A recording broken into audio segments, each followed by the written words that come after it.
श्रीराम. आज आपण सत्संगाचा कार्यक्रम घेत आहोत. सत्संगाच्या कार्यक्रमामध्ये साधकांनी प्रश्न विचारायचे आणि त्याला उत्तरं द्यायची, असा हा उपक्रम असतो. तर ह्याच्यामध्ये प्रश्न जे येतात ते काही प्रश्न आता आलेले आहेत, आणखीन सुद्धा आले तरी त्याची उत्तरं देता येतील आपल्या वेळेत बसली तर.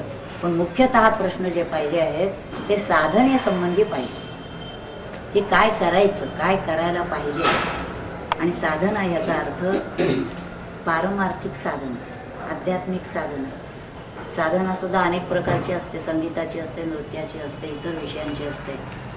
पण ह्या साधनेला म्हणजे ज्या साधनेनं जीव आत्मरूप होतो ती साधना इथं अभिप्रेत आहे. आणि त्या साधनेने देखील आपण जास्ती जो भर दिलेला आहे तो अंतरंग साधनेवर दिलेला आहे. अंतरंग साधना म्हणजे ध्यान, नाम, गीता, ज्ञानेश्वरीसारख्या अद्वैत ग्रंथांचं वाचन, चिंतन, मनन आणि त्याप्रमाणे अनुसरण, याच्यावर आपला भर आहे. तर आज ह्या अंगाने काही काही प्रश्न आलेले आहेत ते आपण बघूया. पहिलाच प्रश्न असा आहे की साधना वगैरे न करता आपली कर्मे उत्तम तऱ्हेने केली आणि सर्वांशी चांगलं वागलं तर ते पुरेसं नाही का? हे साधना कशाला करायला पाहिजे? आपण चांगलं वागतो सर्वांशी. कारण अशी पुष्कळ माणसं, चांगली माणसं समाजात दिसतात, त्यांचं वैयक्तिक जीवनही चांगलं असतं.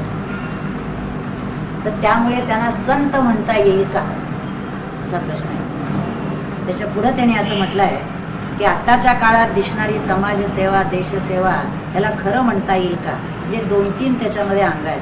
तर पहिला प्रश्न आपण असा घेऊया की साधना वगैरे न करता आपली कर्मे उत्तम तऱ्हेने केली.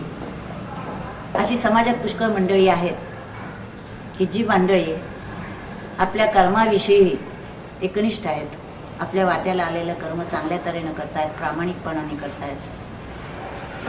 सध्याचं जे काही वातावरण आहे त्या वातावरणाला सुद्धा तोंड देऊन आपल्या ठिकाणी निष्ठा, प्रामाणिकपणा ठेवण्याचा प्रयत्न करतात. ही अतिशय चांगली गोष्ट आहे. पारमार्थिक दृष्टीनं जर विचार केला तर कर्म चांगलं करणं हा पायाच आहे साधनेचा.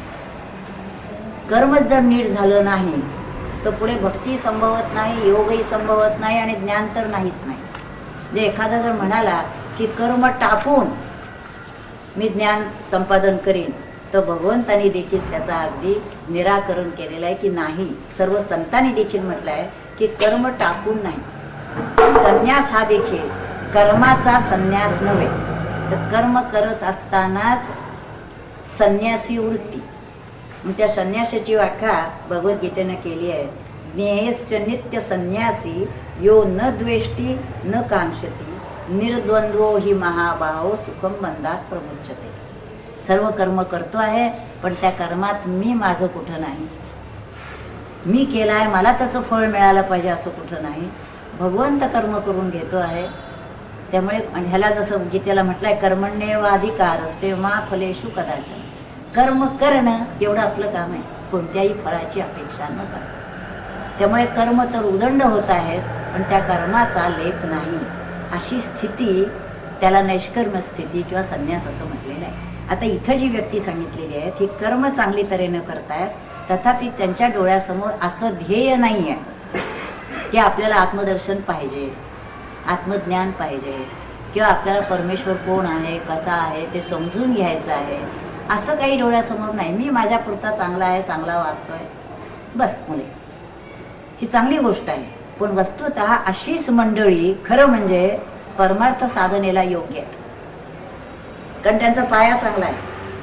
वेडीवाकडी कर्म करत नाहीत, वेडावाकडा आहार नाही आहे, कुठलं व्यसन नाही, छंदफंद नाही. आता अशीच मंडळी जर खऱ्या अर्थाने त्यांना गुरुकृपा झाली आणि त्यांना जर लक्षात आलं, असं लक्षात येतं काही काही लोकांच्या की सगळं चांगलं आहे, तथापि समाधान, शांती ज्याला म्हणतो ती मिळत नाही.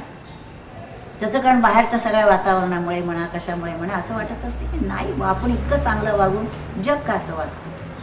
मी चांगला वागतोय तरी आजूबाजूची माणसं मला सुखाने राहू देत नाही, शांती मिळत नाही, समाधान मिळत नाही.